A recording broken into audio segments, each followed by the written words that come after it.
هلو معاكم هدير نجيب، لايف كوتش، يوجا انستراكتور، سول دانسر اند ديتوكس كونسلتنت. النهارده جاي اتكلم معاكم ليه احنا بنتعرض للاستحقاق السلبي او النحس زي ما احنا بنقول. اقول لكم ليه بيحصل معاك انه الكون ممكن يرد عليك بطاقات سلبيه او باحداث سلبيه او يجذب لك حاجات سلبيه وانت مش عارف ليه. اول حاجه بيعرضك ليها الكون من الاحداث السلبيه بيكون بسبب عادات سلبية انت عملتها او عادات خاطئة، فبتترجم عند الكون ان انت لازم تحود على تراك تاني او على عادات تانية. ايه اللي انا لو بعمله ده معناه ان الكون هيرد عليا بالاحداث السلبية؟ اول حاجة هي الشهوات، وهجزئها لك في 3 حاجات. لو انت بتعمل 3 حاجات دول ده معناه ان انت هتبقى مستحق للنحس او للاحداث السلبيه. اول حاجه في الشهوات هو الاكل. لو انت مش عارف انت ليه اصلا بتروح تاكل، انت ليه المفروض تروح للاكل الصحي بدل الاكل السلبي، ده معناه ان انت بتاكل عشان انت مش عارف انت بتاكل ليه، انت بتاكل وخلاص. يعني ما تحولش رغبتك في الاكل لشهوه. لما انت بتروح تاكل لازم تبقى فاهم كويس قوي ونيتك تبقى متركزه فيه ان انت بتاكل عشان خاطر تدي ايه؟ تدي افكار ايجابيه، تدي فايبس كويسه، تصحى الصبح انشط، تروح شغلك بتقدم ابداع اكتر. الفايبس بتاعتك فيها انتاج، لانه الاكل بيأثر بنسبه 80 ل 90% على طاقتك في اليوم بتاعك. فبالتالي تخيل انا بدخل العربيه بنزين كل يوم مش نظيف، فبالتالي العربيه هتعمل ايه؟ هتفضل تكحكح مني وتفضل تزق وتفضل ما تمشيش بشكل فيه فلو طاقي سريع، او ما بتمشيش ستريت فورورد. فالاكل بيأثر على افكارك بشكل كبير جدا. لكن لو انت عارف انه الهدف انه ربنا خلق لك النعمه دي انك تستمتع بيها، وفي نفس الوقت ممكن يكون بنسبة 20% بس ممكن تدخل أكل غير صحي، لكن ما يكونش 80 أو 90% هو الأكل الغير صحي. لازم تسيستم مخك على انه ربنا خلق لك كل نعمة فيها شهوة عشان خاطر تأثر انت بيها على الارض، مش هي اللي تأثر بس عليك. فانت مترجم طاقيا عند الكون ان انت بتاخد وبتدي سلبي، فالكون لازم يروح مديلك حدث سلبي. تاني حاجة ممكن تكون بتعملها هي شهوة الجنس أو السكس. ممكن تكون بتمارس سكس كتير مع ناس ما تعرفهاش، أو مع واحدة أنت ما تعرفهاش، أو واحدة بتعمل سكس كتير مع ناس ما تعرفهمش، أو يعني راندوملي كده ممكن تهب معاها فتروح تعمل سكس. ده معناه ان هي مش فاهمه ايه الهدف من العلاقه الجنسيه او العلاقه الجسديه مع شخص اخر. الهدف من العلاقه هو الاستقرار النفسي، تحقيق الاستقرار العاطفي وتحقيق الاستقرار النفسي، وبالتالي الفايبس الايجابيه اللي موجوده بين الشخصين اللي بيحبوا بعض بتبقى مختلفه تماما عن اي شخص حب يهاف فن. لانه الشخص اللي بيهاف فن ده نيته ايه؟ نيته ان انا اخد اكتر مادي او ان انا اتبسط. فبالتالي هو عايز يتبسط، ما عندوش الفايبس او ما عندوش النية بتاعت ان هو يشحن ويتشحن. هو عنده نية الاخذ بس. نفس فكرة الاكل، انا باخد بس مش بفكر بعد ما هاخد هدي ايه. فلازم ابقى فاهم كويس قوي انا بتحرك منين وانا بعمل علاقة جسدية.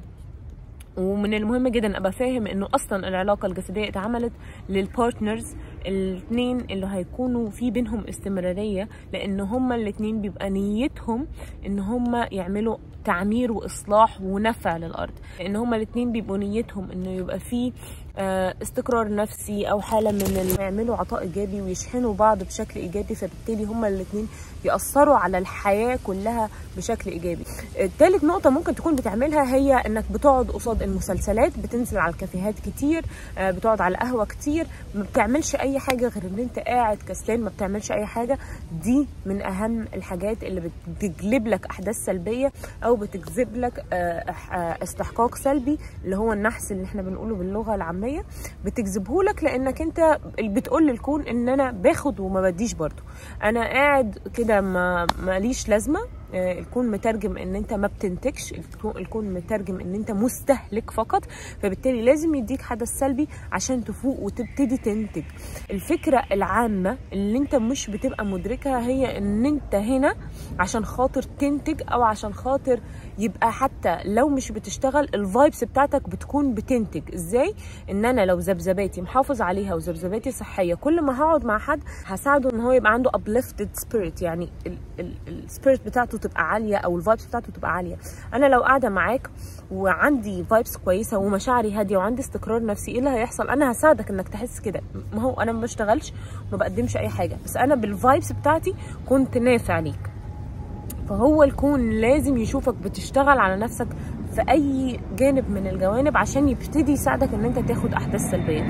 طول ما انت مش عارف انت ليه بتاكل، ليه بتهاف سكس، او ليه بتخش في علاقات، ليه بتروح تقعد مع صحابك، ليه بتقعد تتفرج على التلفزيون طول النهار او على النتفليكس او على اي حاجه من غير اي هدف، طول ما انت مش عارف انت بتقضي يومك ليه اصلا وايه الهدف من يومك، على طول على طول على طول الكون بيبتدي يرد عليك باحداث سلبيه. ففوق كده وابتدي اعرف انت بتتحرك منين. ابتدي اسال نفسك هو انا ليه عايز اخش في علاقه عاطفيه، او انا ليه ببقى عايز يبقى في بارتنر معايا. وابتدي لو انت لقيت نفسك عقلك بيجاوب ان انت عايز بس علاقه جسديه، او ان انت عايز بس عندك حرمان عاطفي، ابتدي غير ده جواك. ما تتحركش من نقطه الحرمان العاطفي، ما تتحركش من نقطه الحرمان السكشوالي. ابتدي اتحرك من نقطه ان انت عايز تفيد الكون، ان انت عايز تحقق من خلال البارتنر ده ايجابيات كتير. فبالتالي الكون على طول بيرد عليك بالحدث الايجابي، ويبعت لك البارتنر اللي يساعدك على ده، ويبعت لك البارتنر كمان اللي يديك الدفعه دي، او يديك الاهتمام والعاطفه والحب ويساعدك في كل الجوانب بتاعته، ما يبقاش هو بيديك دروبات في النص او بيساعدك على الاستحقاق السلبي. طول ما انت عندك نيه ايجابيه ناحيه الكون وناحيه دورك في الحياه، ربنا بيبعت لك الشخص المناسب على النيه دي. نفس الكلام في الاكل، طول ما انت مش عارف انت ليه لازم تاكل اكل صحي او ليه بتاكل اصلا، بالتالي هتلاقي نفسك بتتعرض بقى لعزومات كتير، بتتعرض لكل شويه حد يجيب جانك فود، بتجذب الاكل السلبي اكتر اكتر اكتر، فتبتدي تنزل اكتر والاستحقاق بتاعك ينزل اكتر، لان مناعتك بتنزل والافكار المنتجه بتاعتك المبدعه بتبتدي تقع.